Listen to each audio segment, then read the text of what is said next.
Nós vamos no texto de Ruth, capítulo 1.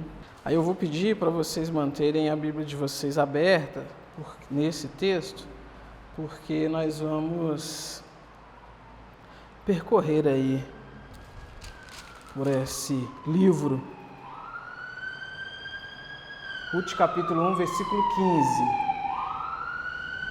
Nós vamos ler a partir do 15. Diz assim a palavra do Senhor. Disse Noemi: eis que tua cunhada voltou ao seu povo e aos seus deuses. Também tu volta após a tua cunhada. Disse, porém, Ruth: não me instes para que te deixe e me obrigue a não seguir-te, porque aonde quer que fores, irei eu, e onde quer que pousares, ali pousarei eu. O teu povo é o meu povo, o teu Deus é o meu Deus. Onde quer que morreres, morrerei eu, e aí serei sepultada. Faça-me o Senhor o que bem lhe aprouver, se outra coisa que não seja a morte me separar de ti. Vendo, pois, Noemi, que de toda ela estava resolvida a acompanhá-la, deixou de insistir com ela.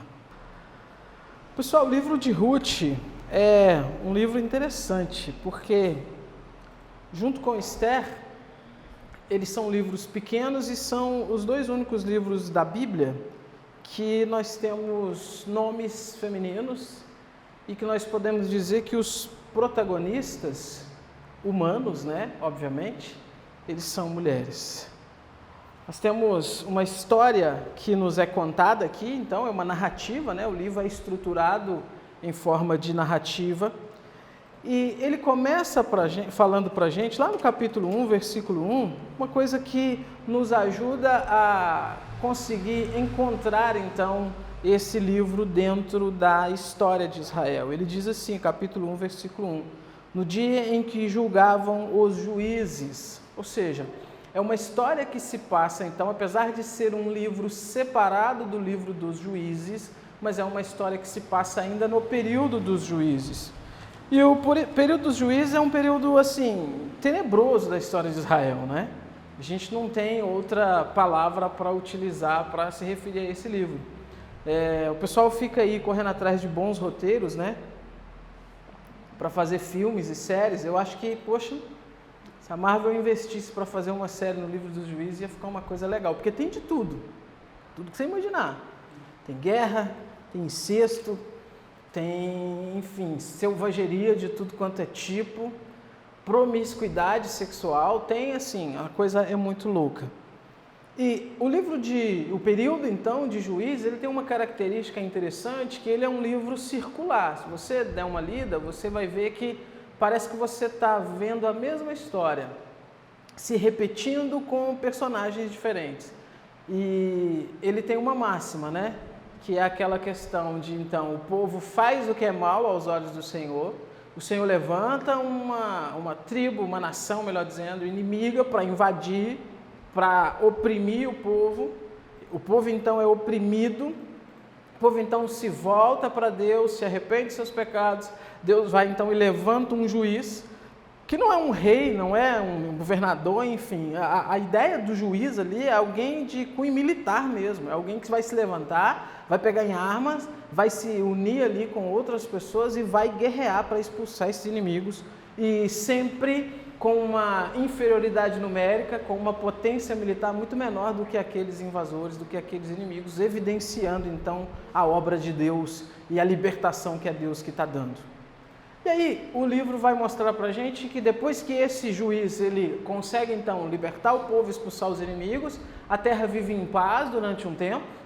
E aí o livro diz, e morreu o tal juiz, e voltaram os filhos de Israel a fazer o que era mal aos olhos do Senhor, pelo que o Senhor trouxe tal nação. E aí começa tudo de novo, e a mesma coisa. Nós temos aí, então, esse livro que cobre aproximadamente 180 anos, e nós vamos ter cerca de 13 juízes liderando Israel nesse período. O que caracteriza, então, esse fazer o que era mal aos olhos do Senhor, que o livro constantemente diz? É cair em idolatria, adorar outros deuses, abandonar a devoção, a adoração, o serviço ao Deus de Israel, ao Rei de Israel, ao verdadeiro Deus, e adorar outros deuses. É interessante porque parece que o livro de Juízes ele é escrito tendo o livro de Deuteronômio ao lado.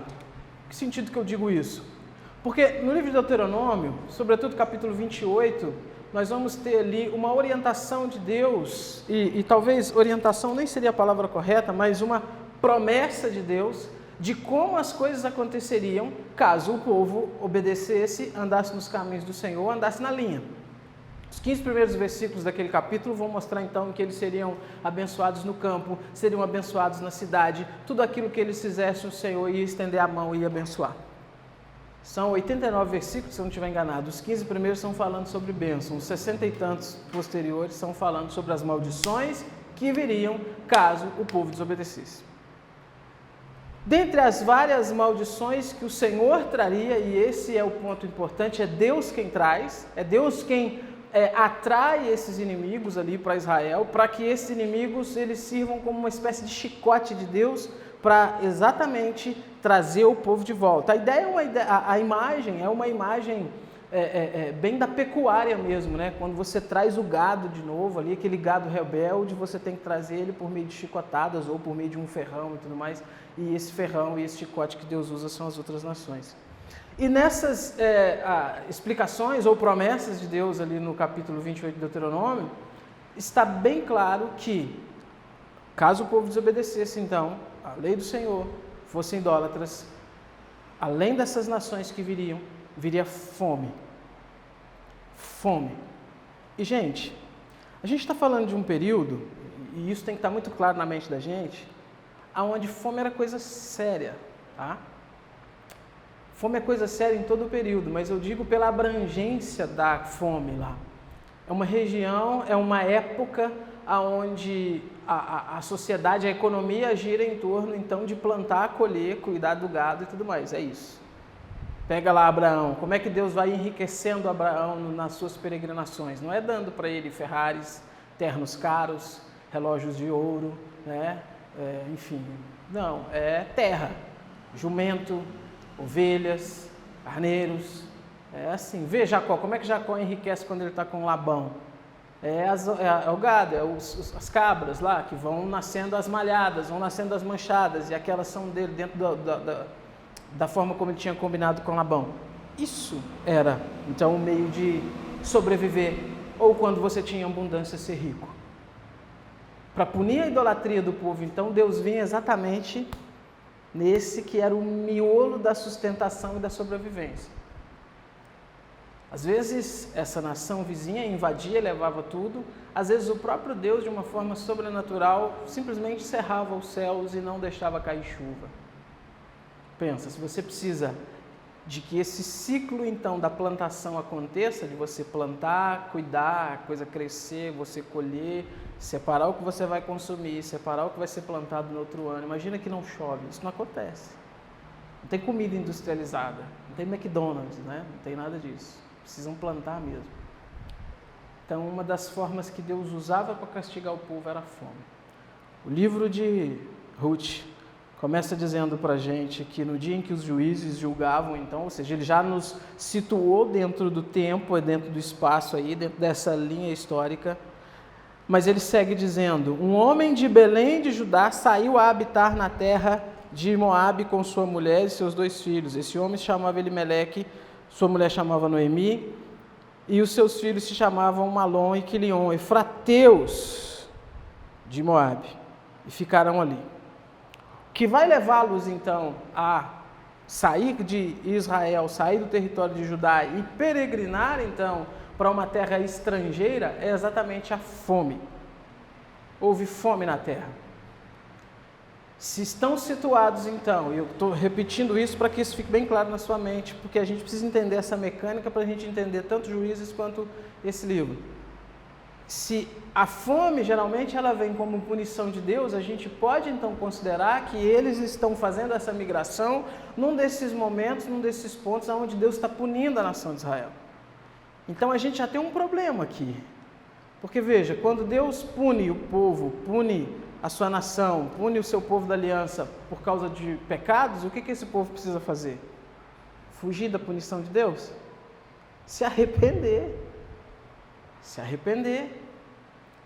Se arrepender dos seus pecados, buscar fazer o conserto com Deus, buscar então se reconciliar com Deus. Aqui nós vemos uma família então fugindo e indo para uma terra pagã, indo para a terra de Moabe, uma terra que, enfim, né, ali a leste do Mar Morto e tudo mais. E esse povo, os moabitas, eles já são de uma família complicada. Se você lembrar lá do livro de Gênesis, né, após a destruição de Sodoma e Gomorra, Ló ele vai fugir, a esposa olha para trás, né, não era para olhar, ela vira uma estátua de sal, morre.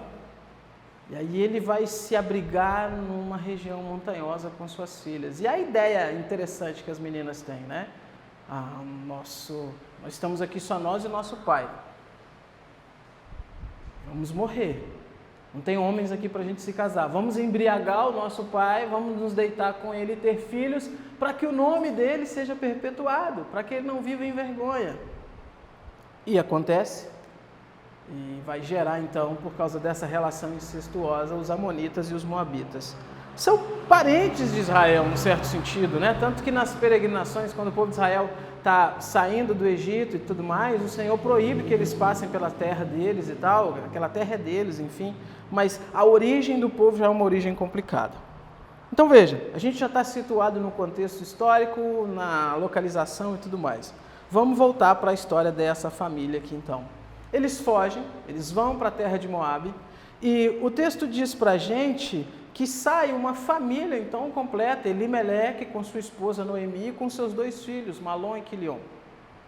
Quando chegam ali em Moabe, eles se estabelecem ali, parece que a coisa dá certo, né? Parece que ali não tem fome, parece que eles conseguem de certa forma viver bem ali.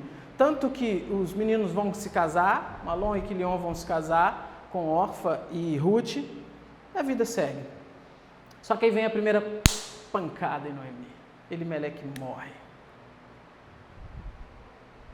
Fugiram do território de Israel por causa da fome. O problema que eles estavam enfrentando era um problema de falta de comida, falta de sustentação. Agora resolver esse problema, mas vem outro. O esposo morre. E tudo bem, acontece, faz parte da vida. As pessoas morrem.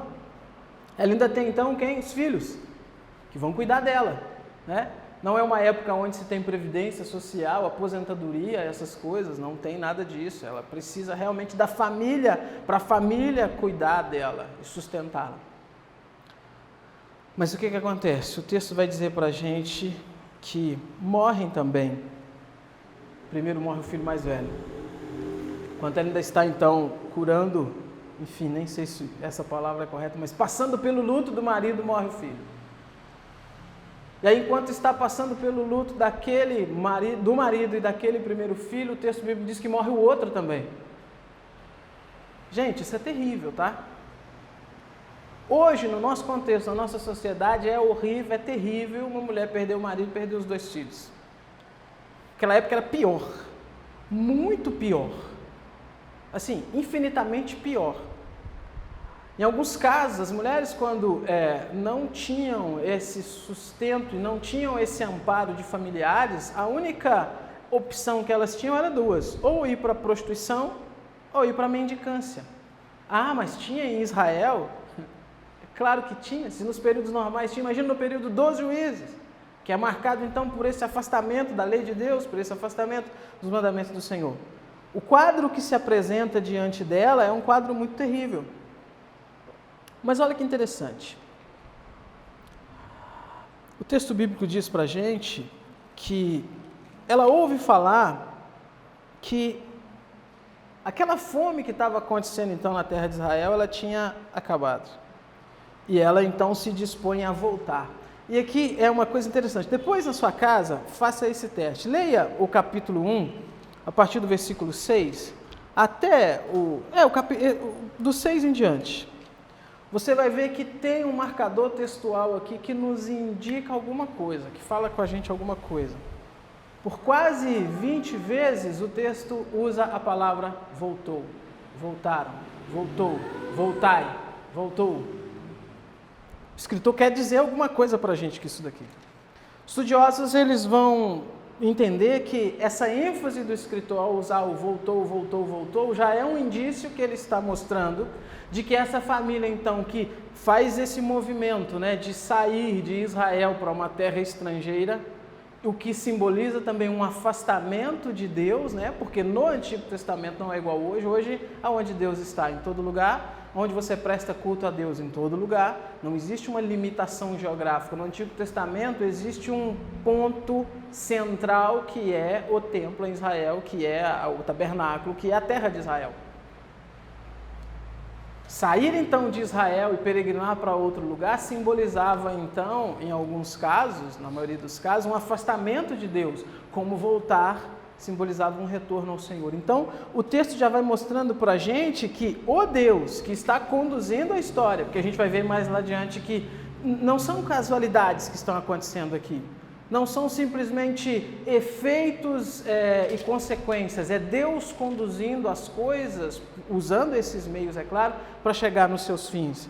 O texto já mostra então para a gente que Deus está puxando, Deus está atraindo essa mulher de volta para algo grande que ele vai fazer. Ela volta. E quando ela volta, vamos pensar de novo no quadro. Morreu o marido, morreram os 2 filhos. Ela é idosa, está sozinha. E tem 2 noras. Essas noras agora, elas têm um apego muito grande a essa mulher. Elas decidem dizer o seguinte: não, nós vamos voltar com você. Nós vamos voltar. Versículo 12, capítulo 1, versículo 12, dá um pulinho lá comigo. Olha a fala de Noemi para elas. Tornais, filhas minhas, ide-vos embora, porque sou velha demais para ter marido. Ainda quando eu dissesse, tenho esperança, ou ainda que essa noite tivesse marido e houvesse filhos, esperá-los-ieis até que viessem a ser grandes? Abster-vos-ieis de tomardes marido? Não, filhas minhas, porque por vossa causa a mim me amarga o ter o Senhor descarregado contra mim a sua mão. Isso é interessante, irmãos, porque há um costume no Antigo Testamento que é a ideia do levirato, né? Que não tem nada a ver com Levi, né? Mas vem de levir no hebraico, que significa cunhado, que é um costume meio estranho para a gente, né? A ideia era, se uma mulher se casa com um homem e esse homem morre sem ter gerado filhos, ela deveria se casar com o irmão, para que por meio da relação que ela tivesse com esse irmão, o primeiro filho, ele fosse registrado, vamos dizer assim, no nome daquele que morreu, para que ele não perdesse então o seu legado. A perpetuação do nome era uma coisa muito importante, que eles levavam muito a sério na cultura semítica e sobretudo em Israel. Basta ver na Bíblia Sagrada como que a esterilidade é enxergada como uma espécie de maldição e tudo mais. Porque essa ideia de que um casal se uniu e não gerou filhos era visto como uma espécie de maldição de Deus. Então gerar filhos, esse legado seguir, era uma coisa muito importante. A lei então tenta resolver isso. O homem morreu, não gerou filhos, o irmão dele deveria se casar com a viúva, para que o primeiro filho fosse considerado da linhagem do falecido. Geneticamente era filho do irmão, mas a consideração era com aquele que faleceu. E parece que é isso que está acontecendo aqui, porque a fala de Noemi aqui para elas, ela meio que indica isso, porque olha o que ela diz: olha, ainda que eu dissesse, tenho esperança, ou ainda que essa noite eu tivesse marido e houvesse filhos, esperá-lo-ís até que viesse a ser grande. Ou seja, ela está dizendo, olha, mesmo que eu tivesse um filho hoje, vocês iam esperar até ele crescer, ficar adulto e tudo mais, para se casar com ele, não tem sentido algum. Então ela diz, voltem para a terra de vocês. E outra coisa que ela diz aqui, que chama atenção, que a gente precisa pontuar para chegar lá na frente. Por vossa causa, a mim me amarga ter o Senhor descarregado contra mim a sua mão. Qual que é a interpretação que Noemi tem dos acontecimentos que se deram na vida dela? Ela entende que aquilo que aconteceu é Deus descarregando a mão dele sobre ela. A morte do marido, Deus descarregando a mão. A morte dos filhos, Deus descarregando a mão. essa situação de vulnerabilidade agora e de solidão que ela está vivendo. Deus descarregando a mão. Essa é a interpretação que ela tem. E aí o texto diz que elas choram e tudo mais. Orfa, uma delas, se despede e volta. Mas aí, olha só, finalzinho do versículo 14 diz assim: Ruth se apegou a ela.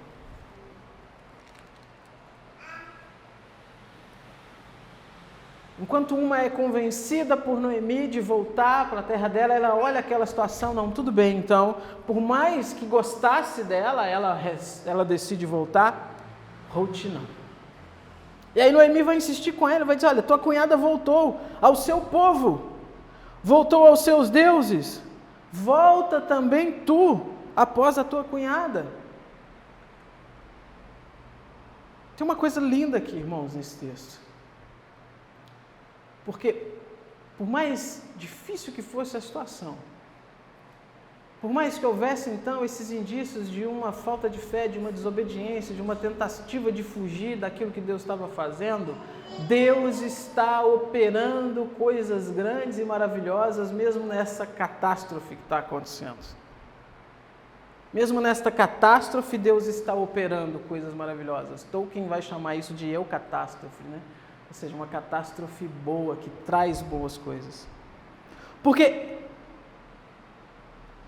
ao contrário do que a gente imaginaria, essa moabita, criada num contexto pagão, originária de um povo pagão, de um povo que adorava outros deuses, de um povo que não tinha aliança com Deus, nesses 10 anos que convive ali com Noemi, ela se converte. Ela se converte ao ponto de, quando então essa situação está difícil, não se vê nenhuma saída possível, a mulher está nessa vulnerabilidade, ela se coloca também na mesma situação e ela diz assim, olha, não insista comigo para que te deixe e me obriga a não te seguir, porque aonde você for eu irei. Aonde você pousar, eu vou pousar também. Tudo bem, até aqui a gente entende, gostou muito dela, quer acompanhar, mas olha isso daqui. O teu povo é o meu povo. O teu Deus é o meu Deus. Gente, nessa cultura isso é muito significativo. Isso aqui não é uma coisa da boca para fora.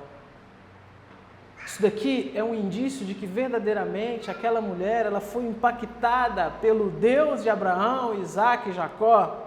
E ela decide agora então servir a esse Deus, mesmo que ela tenha que abrir mão da família, mesmo que ela tenha que abrir mão do país, e mesmo que ela tenha que se colocar numa situação de perigo e de nenhuma perspectiva futura de vida para ela.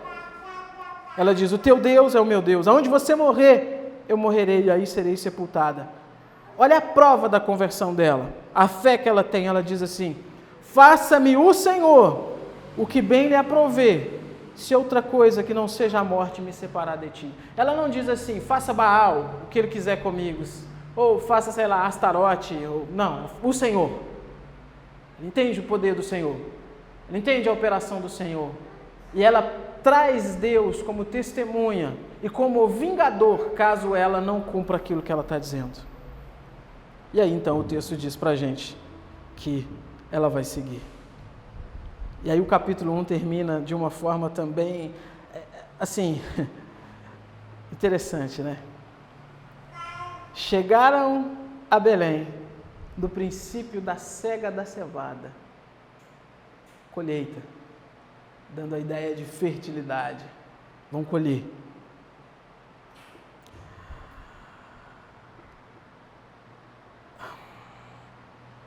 Sabe, irmãos, a gente aprende já uma coisa aqui com Ruth. A gente precisa aprender e praticar na nossa vida a fidelidade a Deus, obviamente. Fidelidade ao Senhor, ela é uma coisa inegociável na nossa vida. Mas a gente aprende também aqui com essa menina, com essa mulher, que nós precisamos exercitar constantemente a fidelidade às pessoas. Que sentido? Ninguém é uma ilha, já disse o filósofo. A gente não vive sozinho por nós, em nós mesmos. Nós vivemos cercados de pessoas. E essa nossa vida, então, cercada de pessoas, ela é uma vida de confluências, ou seja, ela é uma vida onde uma parte da minha vida se mistura com uma parte da sua. Uma parte da sua vida se mistura com a minha e assim a gente vai criando vínculos. E é por isso que as metáforas que a Bíblia utiliza para falar da igreja, para falar do povo de Deus, não são metáforas isoladas, de ideias isoladas, mas são ideias coletivas. É o corpo, é a árvore com muitos galhos, é sempre assim. De acordo então com que a ação de um vai impactar no outro, porque estão unidos, estão juntos. E sabe, é nesse ponto que a gente precisa aprender com essa mulher a fidelidade às pessoas. A gente às vezes tem uma facilidade muito grande de nos desvincularmos das pessoas. E servir a Deus e igreja é corpo, é união, sabe? É estar juntos. É ser grato a Deus por coisas que outros irmãos fizeram por nós, fazem por nós. É ser grato a Deus pela maneira como a vida de outras pessoas acaba sendo, então, uma certa escola para nós, um certo ensinamento para nós. É nos alegrarmos em Deus, em como que Deus utiliza as pessoas ao nosso redor para nos ensinar, para nos instruir, para nos encorajar. Sabe, a gente precisa ser grato a Deus a isso. E fidelidade às pessoas. A gente não pode, não sei o contexto de vocês, mas eu cresci num contexto de igreja onde as pessoas eram tidas como descartáveis, literalmente. Enquanto você está bem ali com a igreja, enquanto as coisas estão acontecendo, enquanto você está dançando conforme a música, beleza. Escorrega para ver. Tropeça para ver. A maneira como se lidava era uma maneira muito rígida de expulsão, literalmente, de uma exclusão que não era não era como a Bíblia diz, não era uma disciplina bíblica, essa palavra, mas era aquela ideia de que você não faz parte mais de nós porque, olha o que você fez. Como se a gente,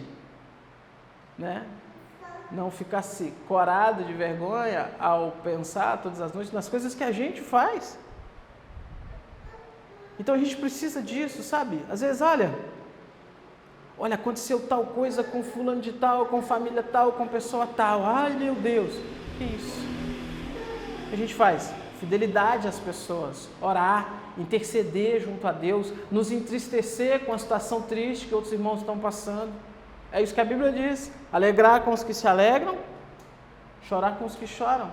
As pessoas não são descartáveis. A gente não pode entrar nessa de, enquanto serve para mim, está do meu lado, eu ando junto, e eu acompanho e tudo mais, é o meu brother e tudo mais, mas quando não serve mais, abandono. Não, que isso? Acho que as pessoas estão aprendendo isso. Ela podia muito bem, mesmo após ter convertido, ter falado assim, olha, eu vou para Israel servir a Deus, e Noemi que resolve o problema dela. Agora sou eu e Deus contra o resto, né? Eu e Deus somos maioria, né? Como se canta por aí. Não, fidelidade, ela vai junto. Onde você pôr o seu pé, eu vou colocar o meu. Onde você passar a noite, eu vou passar a noite. Onde você morrer, eu serei sepultado. E Deus seja o vingador se caso acontecer alguma coisa diferente disso que eu estou falando. Veja que forte isso, irmãos. Veja. Não estou dizendo que você deve ser conivente com erros e tudo mais das pessoas, de maneira nenhuma.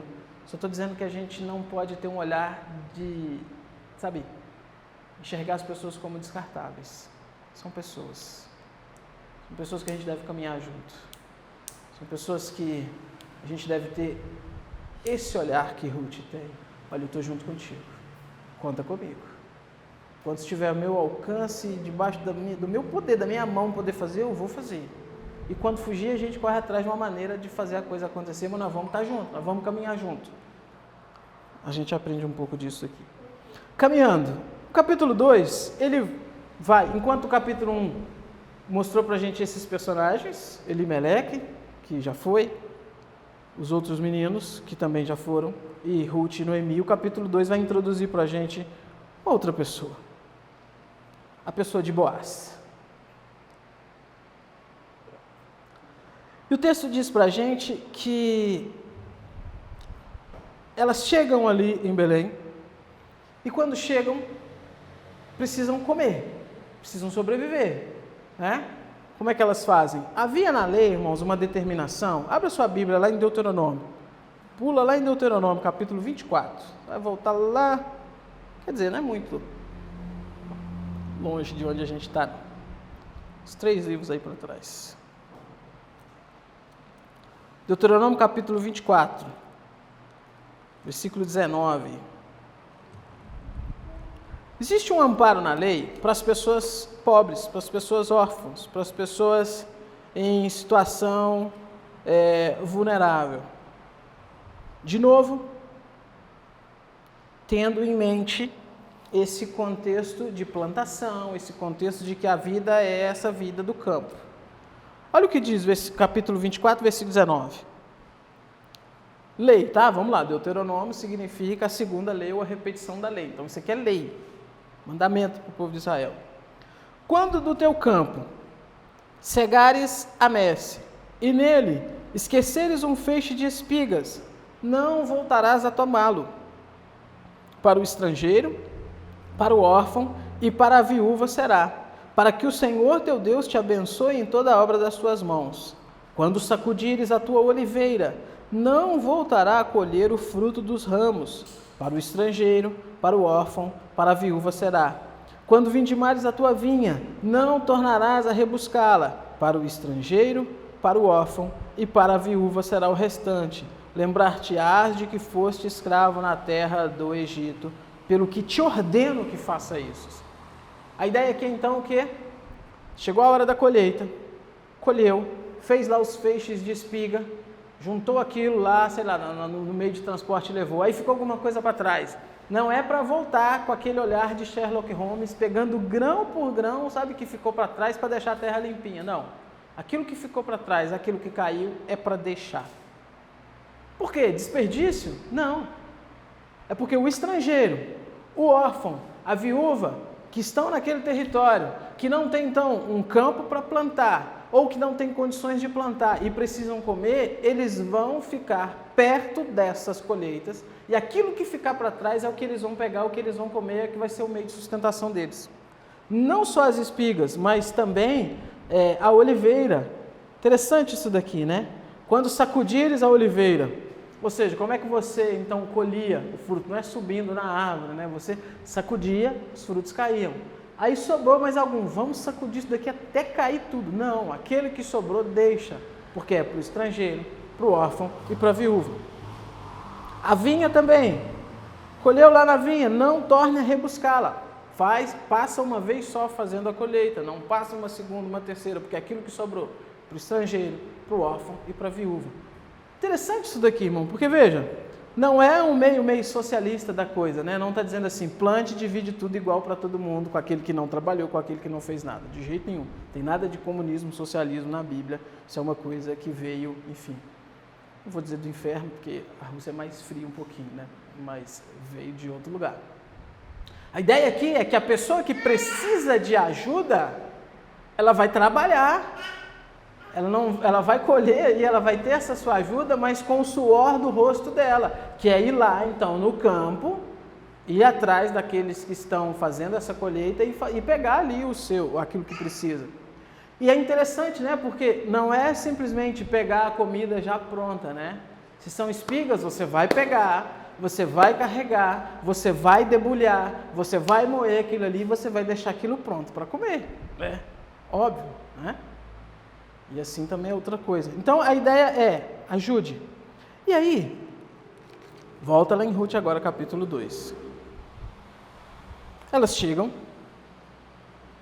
O texto já disse para a gente que havia um parente chamado Boaz. E aí o versículo 2 já vai dizer que Ruth, ela diz assim, deixe-me ir ao campo e apanhar espigas atrás daquele que me favorecer. Ou seja, ela já tem essa lei em mente. E ela está dizendo para Noemi, deixa eu ir lá. Deixa eu ir lá no campo, andar atrás ali para poder colher espigas. E aí Noemi disse, vai minha filha. Olha o versículo 3, irmãos. Ruth 2, versículo 3. Ela se foi, chegou ao campo e apanhava após os segadores. Olha que palavrinha interessante aí. Por casualidade, entrou na parte que pertencia a Boaz, que era da família de Elimeleque.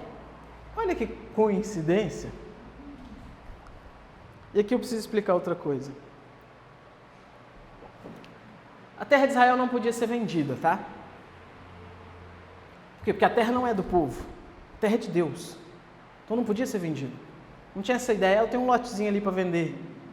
Quer comprar? Não. A terra era de Deus. E Deus permitiu com que o povo habitasse ali por uma espécie de concessão e tudo mais. Só que havia sim uma certa movimentação que poderia ser feito com a terra, mas dentro da tribo e dentro da família. Então, se eu tenho lá um terreno e eu quero negociar ele, eu não posso simplesmente botar uma placa e qualquer um que passar a comprar, não. Eu tenho que negociar ele dentro da minha tribo e dentro da minha família. E aí tem uma escala de pessoas próximas e vai se distanciando para se vender. Então, o parente mais próximo, ele tem a prioridade. Eu tenho aqui para vender, mas tem lá o fulano que é meu parente lá de 3º, 4º grau. Não, o parente mais próximo, ele tem prioridade. Isso é lei. Aí ele não quer? Qual é o mais próximo depois dele? E assim vai. Noemi saiu com a família, mas a terra dela está lá. A terra dela está lá direitinho. Passou 10 anos, que passasse 50, a terra está lá. Quando ela volta, o que acontece? Ela tem, de acordo com a lei, o direito de negociar essa terra. Para que ela viva então e sobreviva do quê? Do valor, do dinheiro que ela receber. Mas essa negociação não pode ser feita com qualquer um. E é por isso que o capítulo 2 já introduz para a gente o Boaz e já diz que ele era um senhor de muitos bens e tudo mais. E aí, o versículo 3 diz que por casualidade, quando Ruth foi colher as espigas, sem querer, sem saber, ela não é ali da terra, ela não conhece a parentada toda de Noemi, não tem Facebook, né? Você olhar lá quem que é o parente, quem que é o irmão, não tem. Por causalidade. E aqui já é o quê? A mão de Deus conduzindo as coisas. Ela vai exatamente no terreno que pertencia a ele.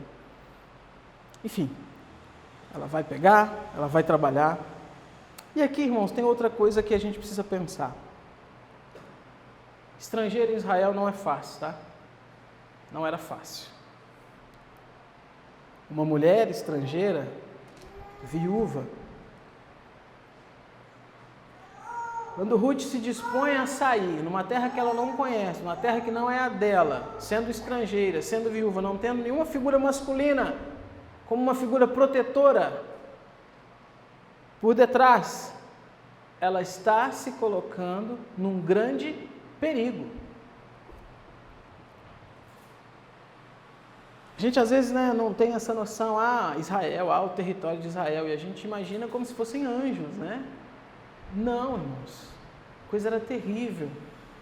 Ela corria aqui o risco de ser violentada, estuprada naqueles campos, morta, ser deixada lá, um canto qualquer, da mata, enfim. Mas ela se submete a esse risco por amor a Noemi. Ela se submete a esse risco por amor, por fidelidade àquela mulher que provavelmente é quem apresenta para ela o Deus de Israel, ao qual ela passa a acreditar, passa a crer. O amor que ela tem por ela, então, faz com que ela enfrente esse perigo. Noemi está tão imersa na sua dor, na sua tristeza e culpando a Deus por tudo que está acontecendo, que ela nem pensa nisso, ela diz, vai lá. Nem dá uma certa orientação para dizer, olha, tem tal lugar, tem tal campo que você pode ir. Igual a gente faz quando alguém que não é da nossa cidade vem visitar, e fala, não vai ali não, que ali é perigoso, passa por todo. Não, ela simplesmente diz, vai. Mas Deus conduzindo a história, conduzindo as coisas, Deus vai guiar Ruth para cair exatamente no campo de Boaz. E Boaz chega. Ele chega. E quando ele chega, ele pergunta, né, olha, quem que é essa moça? E eles vão contar para ela, ó, é a nora lá de Noemi e tal. Aí é interessante, irmãos, porque pula lá no versículo de número 11. Ele se encontra com Ruth, né? E aí ele vai ajudá-la, ele vai favorecê-la, ele vai dizer, olha, vá atrás das minhas servas. Versículo de número 9. Eu já dei ordem aos servos para que não te toquem. Se o cara precisa dar uma ordem para que eles não façam, é porque a probabilidade de acontecer é muito grande. Então a gente, né, tem que pensar nisso. Aí ele diz, quando você tiver sede, bebe do que os servos te darem. Aí ela vai se inclinar com o rosto em terra. E aí olha só, pergunta dela, como é que me favoreces e fazes caso de mim, sendo eu estrangeira? A resposta dele é fascinante. Respondeu e disse, bem me contaram tudo quanto fizeste a tua sogra depois da morte de teu marido, como deixaste teu pai, tua mãe, a terra onde nasceste, e vieste para um povo que antes não conhecias. O Senhor retribua o teu feito, e seja cumprida a tua recompensa do Senhor, Deus de Israel, sobre cujas asas vieste buscar refúgio. Fascinante isso aqui, irmãos. Fascinante. Além de tudo, o homem é crente. Além de tudo, ele não vai usar aquela oportunidade para se beneficiar, para ganhar vantagem em cima da menina, para, enfim. A história dela rodou a cidade, rodou a região, chegou até ele.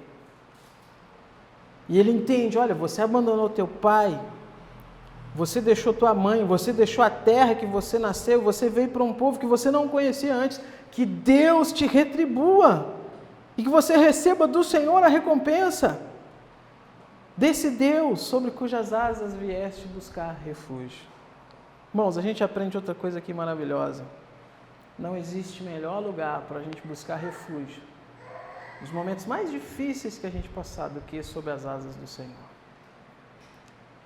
O salmista já disse que Deus é o nosso refúgio, fortaleza. A linguagem que ele utiliza aqui é essa linguagem de proteção mesmo, né?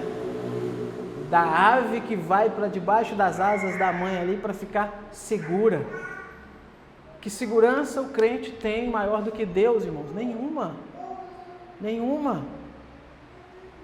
Quando você estiver então passando por um momento de dificuldade, por um momento difícil da sua vida, entenda que você está debaixo das asas do Senhor, sob a proteção do Senhor, guardado no melhor lugar que você poderia estar. E cada situação que acontece na vida da gente não é casualidade, não é coincidência, não é força do acaso, é Deus guiando a história e conduzindo a nossa vida.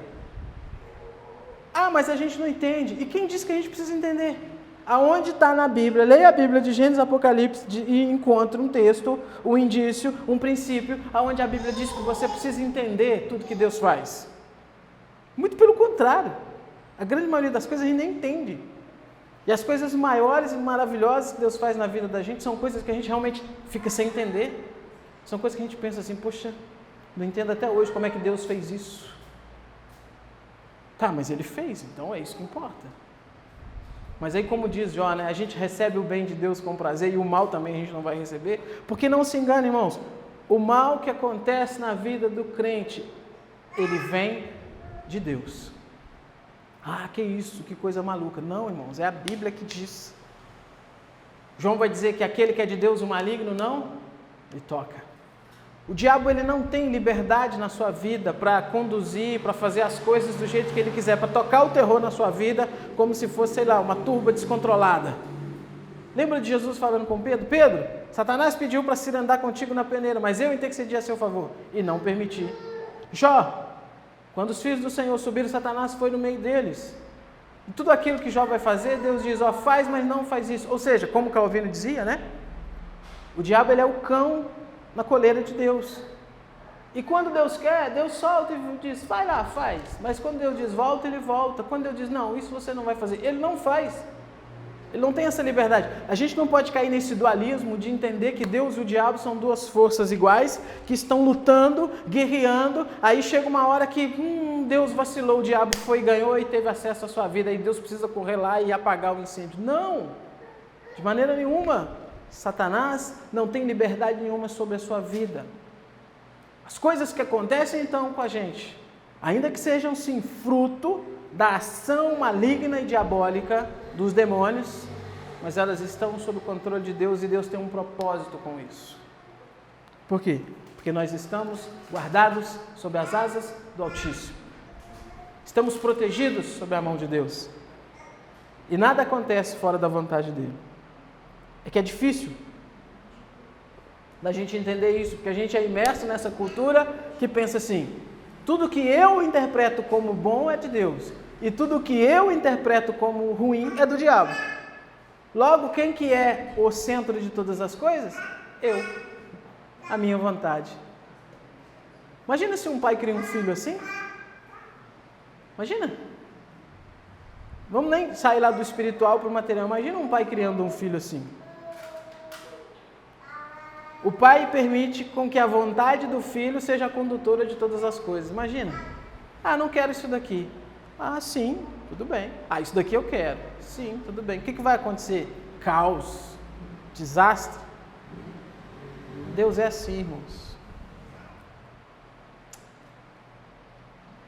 A gente precisa exercitar nossa fé, a nossa confiança numa coisa que a gente fala muito, que é a ideia de soberania de Deus. Não pode ser da boca para fora. Não pode ser da boca para fora. Tem que ser verdadeira. Para a gente terminar, o que vai acontecer? Vai acontecer um pedido de casamento.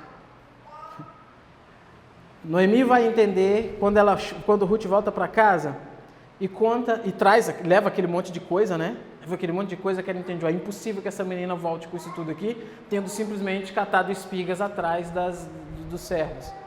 Aí ela vai contar: olha, eu entrei num campo de um tal de Boaz lá e disse que é seu parente e tudo mais.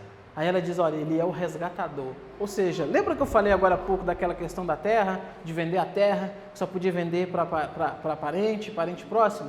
Boaz estava nessa linha sucessória de ter direito a comprar então as posses de Noemi. E tem uma coisa que a gente precisa entender aqui, tá, irmãos? A situação de Noemi nesse ponto, então, ela já está basicamente resolvida. Porque um parente próximo compraria a terra dela e resolveria o problema dela. Mas ainda tem uma questão, e a nora? Com o casamento, para seguir a vida dela. E a ideia, então, do legado da família não ser apagado. Não é só uma questão material, então. É aí que Boaz, então, se mostra importante, porque elas entendem que, Noemi entende que se há um resgate por parte dele e um casamento, o nome da família dela vai seguir e ela não vai entrar nessa vergonha. Ela vai, ser bem-aventurada, como era a maneira como eles se consideravam. E aí, elas vão fazer uma trama lá, e tudo dentro da legalidade, tá? Tudo dentro da legalidade.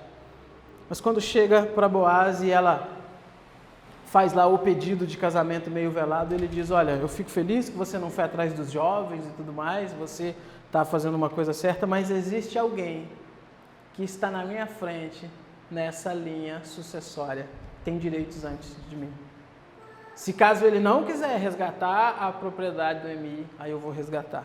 E ele vai resolver o problema rapidinho, né? O texto vai dizer que ele vai até a porta da cidade e fala com aquele homem: olha, Noemi voltou, tem a terra lá de Elimeleque, você quer comprar? O cara: mais terra? Quero. Mas tem uma questão, se você comprar, tem a questão da Ruth Moabita. Aí o cara logo pensa, né? A questão do levirato, do casamento e do filho. Aí ele diz: não vou querer, porque isso aí vai dar problema na minha herança. Vai dar problema na minha herança. Não quero. Então você abre mão? Abre mão. Boaz então se casa. Pula lá no capítulo 4, irmãos. Vamos no capítulo 4.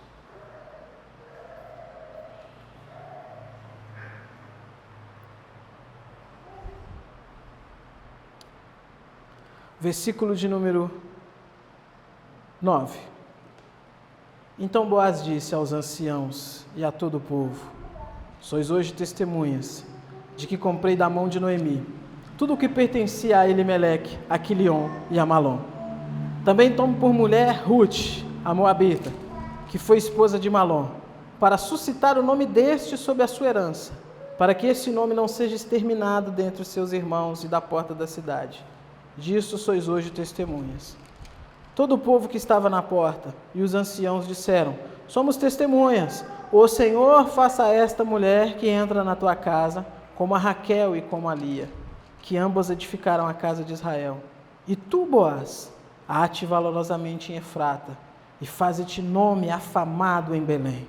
Seja a tua casa como a casa de Pérez, que Tamar teve de Judá, pela prole que o Senhor te der dessa jovem. Os homens então vão abençoar. E eles vão fazer menção a Tamar, né? Que lá no capítulo 37 de Gênesis tem uma história interessante ali. A gente vai, enfim, ter a oportunidade de entrar nela outro dia. Eu vou até fazer um videozinho para o grupo de leitura da Bíblia lá, porque o pessoal geralmente lê aquela história e imagina: essa Tamar é pilantra. Não, ela é a heroína da história. Errado é o Judá. Ela que faz a coisa certa. Porque o nome dela está aqui, ó. O nome dela está aqui, a descendência está aqui. Mas enfim, a gente vai entrar nisso em outro momento. O ponto é, eles são abençoados. A prole é abençoada. Finalzinho, as mulheres da cidade vão abençoar também Noemi. E vão entender que aquele filho que foi o primeiro filho que Ruth tem com Boaz, ele é então um filho de Noemi. É dela. A vergonha que ela tinha então de ter perdido o marido, ter perdido os 2 filhos, agora acaba por causa desse neto. E olha que interessante, versículo 16. Noemi tomou o menino, o pôs no regaço e começou a cuidar dele. As vizinhas lhe deram nome, dizendo: a Noemi nasceu um filho. Eles chamaram Obed. Esse é o pai de Jessé, pai de Davi. Vamos lá em Mateus? Mateus capítulo 1. Sabe aquela partezinha chata que às vezes a gente gosta de pular quando está lendo a Bíblia? Mais conhecido como genealogia. Não pule. Tem riquezas maravilhosas nas genealogias. Mateus capítulo 1. A gente está aqui nos Evangelhos, que vão contar para a gente então sobre a genealogia do Senhor Jesus. E vão mostrar para a gente então essa questão da filiação, da descendência humana do Senhor Jesus. Versículo 1 começa assim. Mateus então escrevendo a judeus. Ele precisa começar com essa genealogia que o judeu leva muito em conta. Igual o mineiro, né? Você é filho de quem? Você é filho de quem? Então começa. Livro da genealogia de Jesus Cristo, filho de Davi, filho de Abraão. Abraão gerou Isaque. Isaque é Jacó. Jacó é Judá e seus irmãos. Judá gerou de Tamar a Pérez e a Zerá. Pérez gerou Esrom. Esrom Arão. Arão gerou Aminadab. Aminadab Naasson. Naasson Salmão. Salmão gerou de Raabe a Boaz. Este de Ruth gerou Obed. Obed Jessé. Jessé ao rei Davi. O rei Davi, Salomão. E o texto segue até o Senhor Jesus. Irmãos, a história de Ruth e de Noemi não é sobre uma família que começou a passar fome em Israel e fugiu para Moabe e depois voltou, enfrentou lá alguns problemas e voltou. A história de Ruth é a história do plano de salvação. É Deus agindo então para que a promessa que foi dada desde lá de Gênesis 3,15, de que nasceria um descendente da mulher que resolveria de uma vez por todas o problema que o pecado trouxe. É essa a história que está acontecendo ali. É Deus guiando os acontecimentos então para que a linhagem do Senhor Jesus fosse estabelecida. E olha que lindo! Porque genealogia não cita nome de mulher. Não é costume de Israel, dos judeus, citarem nome de mulher. Mateus cita. E todas as mulheres que Mateus vai citar na sua genealogia são estrangeiras, pessoas que comumente seriam então dispensáveis. Seriam então, sofreriam preconceito, seriam deixadas de lado. É Deus mostrando então que Ele que controla a história, que Ele faz o que Ele quer, que Ele faz aquilo que lhe apraz, de acordo com a sua vontade, sem dever nada a cultura nenhuma, a religiosidade de ninguém. Ele conduz a história. E Ele quis então trazer para a história Tamar, que tem um relacionamento com o próprio sogro, mas que vai gerar 2 filhos, que desses filhos vai gerar Boaz, que tem um relacionamento com a estrangeira, Ruth, Moabita, daquela linhagem tão incestuosa. Ele vai citar Raabe, a prostituta, que creu em Deus e que quando os espias chegam lá, ela diz, olha, o terror do Senhor chegou diante de vocês. E ela crê naquele Deus, então. E ela protege aqueles homens. O texto vai citar a mulher de Urias, que Davi faz aquela maldade e acha que encobriu, e acha que na sua pompa de rei ele conseguiu resolver o problema e ninguém percebeu, mas Deus havia visto. E tudo isso está na genealogia do Senhor Jesus. Para mostrar para a gente então que Deus não segue esse nosso ideal de perfeição e de pureza, e de que olha, isso daqui é um sangue puro. Aqui nós temos um israelita puro. Não, que nada. Tem moabita aqui, tem cananita nessa linhagem. Tem um monte de gente de outro lugar. Mas tem Deus. Tem Deus conduzindo. Tem Deus guiando. Sabe, irmãos? Imagino que Ruth, ela não tem levantado da cama um dia e falado assim, vou casar com aquele rapaz, que aí ele morre e a gente tem que sair daqui, aí a gente vai para uma outra terra para que Deus vai me abençoar lá e eu vou entrar na linhagem do Salvador do mundo. Nada, estava vivendo a vida dela, preocupado com as coisas da vida dela. Mas Deus conduz. Já imaginou o que Deus pode estar fazendo por meio da sua vida? Augusto Nicodemos fez uma publicação hoje interessante, ele fez uma publicação de uma igreja lá em Recife, e ele falou, em 1979, eu evangelizei todas as casas dessa cidade. E os frutos, a gente vai ver só na eternidade. Eu achei isso interessante, porque, ainda que a gente não seja como um Billy Graham, né, e outros tais, enfim, um Jonathan Edwards, um John Wesley, e Whitefield, Hudson Taylor, fizeram grandes obras missionárias do mundo. Mas sabe, irmãos, o nosso trabalho corriqueiro do dia a dia, como eu venho enfatizado aqui sempre, ele gera frutos. E você não faz ideia de como que Deus utiliza as nossas vidas nas ocasiões mais comuns do dia a dia. E a gente não faz ideia, a gente não imagina que na eternidade, tanto de pessoas, então, que provavelmente vão chegar diante de nós e vão dizer assim, olha, o fato da minha vida ter tido uma certa confluência com a sua, fez com que eu conhecesse o Evangelho e o Senhor me alcançasse por meio de você. Pensa nisso, irmãos. Pensa em Ruth agora. Pensa nela agora, na glória, enxergando que Deus a utilizou de uma forma mirabolante, fantástica, e que ela está contada então na linhagem do Messias, Salvador do mundo, que salva todo povo, nação, tribo, raça, língua, em qualquer lugar desse planeta. Como que começou? Com uma fome que assolou a região. Deus nos ajude. Para a gente finalizar então, o que a gente aprende nessa história toda? Primeira coisa, Deus é soberano. Deus dirige o curso da história. Cada acontecimento na vida dessas pessoas contribuiu diretamente para os desígnios de Deus. É Deus que está agindo. Outra coisa que a gente aprende aqui, irmãos, o conceito de providência de Deus. Isso é um conceito muito interessante, muito evidenciado na Reforma e que a gente esquece de vez em quando, sabe? Qual que é a ideia da providência de Deus? O Michael Horton ele vai dizer que acontecimentos se desenvolvem simultaneamente com o efeito de um decreto divino e um processo comum de desejos, planejamento e execução humanas.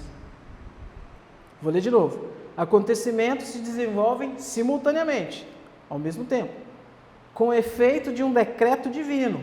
Ou seja, as coisas acontecem, tendo como impulsionamento, como motor principal, então, o decreto divino. Junto com um processo comum de desejos, planejamento e execução humana. Ou seja, quando você escolhe, eu vou sair de casa agora, para fazer tal coisa. Vou sair de casa com tal roupa. Ao invés de passar por tal lugar, eu vou passar por tal lugar. É a sua escolha? É. É a sua vontade? É. Junto com um decreto divino. Como conciliar isso? Descobre também, me conta. Mas é assim que a Bíblia diz. Às vezes a mente da gente fica assim, mas Deus é soberano ou o homem é responsável? Por que tem que ser uma coisa ou outra? Onde está escrito que tem que ser um ou outro? Deus é soberano e o homem é responsável. E Deus age nessa sua soberania utilizando meios. É por isso que a gente ora. Se fosse uma coisa ou outra, a gente teria que cair naquele dualismo. Por que eu vou orar? Se Deus decreta e sabe todas as coisas. Então não precisa de eu orar. A gente cairia num hipercalvinismo, enfim, numa loucura doida. Ou então a gente cairia no outro extremo. Não, Deus não é soberano, né? Teoria relacional, aquela ideia de que Deus abriu mão então da sua soberania, abriu mão da sua onipotência para ir aprendendo e crescendo junto com a humanidade. Olha que coisa bonita. Bobagem, bobagem pura. Deus é soberano e a sua soberania acontece junto com a responsabilidade humana. Os seus decretos caminham junto com os desejos, os planejamentos e as execuções do ser humano. Calvino, falando sobre providência, ele vai dizer que a providência de Deus, de preferência, é um consolo para os fiéis saber que, nas coisas adversas, nada sofrem, a não ser por ordem e mandato de Deus, pois que estão sob sua mão. Aí ele segue. É necessário provar que Deus assim se aplica a reger cada um dos eventos, e assim todos eles provêm de um desígnio determinado, de modo que nada aconteça fortuitamente. Apesar do escritor utilizar o termo casualidade, fica muito claro para a gente que ele utiliza esse termo como uma certa ironia, Ele está sendo, de certa forma, irônico ali. Por isso que ele diz, olha, por casualidade aconteceu de Ruth ir colher espigas no campo de Boaz. Ele já tinha falado de Boaz no versículo anterior, então não tem casualidade nenhuma, ele sabe disso. Junto com a ideia de Calvino aqui, então, é enfatizar que a providência de Deus age de uma maneira que ele controla tudo, ainda que aos nossos olhos pareçam que é uma coisa fortuita. Nossa confissão de fé diz assim, em relação à presciência e ao decreto de Deus, que é a causa primária de tudo, todas as coisas acontecem imutável e infalivelmente, de maneira que nada sucede por acaso ou fora da providência de Deus. No entanto, por essa mesma providência, Deus dirige os acontecimentos por meio de causas secundárias que operam livremente, ou como leis fixas, ou por interdependência. E assim vai, irmãos, e assim vai. A gente aprende aqui, irmãos, também, que nós então, por causa disso, não devemos ficar desesperados. Não desespere, confie em Deus. Confie em Deus. Mas sabe, não caia naquela ideia assim, as coisas, às vezes alguém diz assim, irmãos, olha, vamos orar, a situação da igreja está assim, a situação do nosso país está assim, aí sempre vem aquele, mas é assim mesmo, sempre foi assim, a igreja primitiva e tal, tudo bem, irmãos, não estamos negando isso, mas Deus nos usa para que nós tenhamos atitudes no tempo que a gente vive. Descansar na soberania de Deus, na providência de Deus, não é deitar numa rede, ficar balançando, tomando água de coco e o mundo que se exploda para lá, porque Deus é soberano. Não. Você precisa agir. Precisa fazer o que está diante das suas mãos fazer. Você precisa tomar decisões. Você precisa tomar decisões dentro de um contexto onde você analisa, você pensa, você raciocina, você escolhe a melhor dentre as várias opções que você tem. É assim que Deus faz. Então a gente precisa se engajar nas coisas. A gente não é estoico, né? Daniel pregou isso daqui no sábado que ele teve aqui. A gente não é estoico, né? Ah, nada me abala, nada me aflige, nada... Não, irmãos, a gente age. Ruth está agindo. Vou com Noemi. Precisa de alguém para ir lá colher as espigas para a gente ter o que comer. Eu vou lá. Ela está agindo. Mas por trás, quem está agindo? Deus. E é assim. Que Deus nos ajude.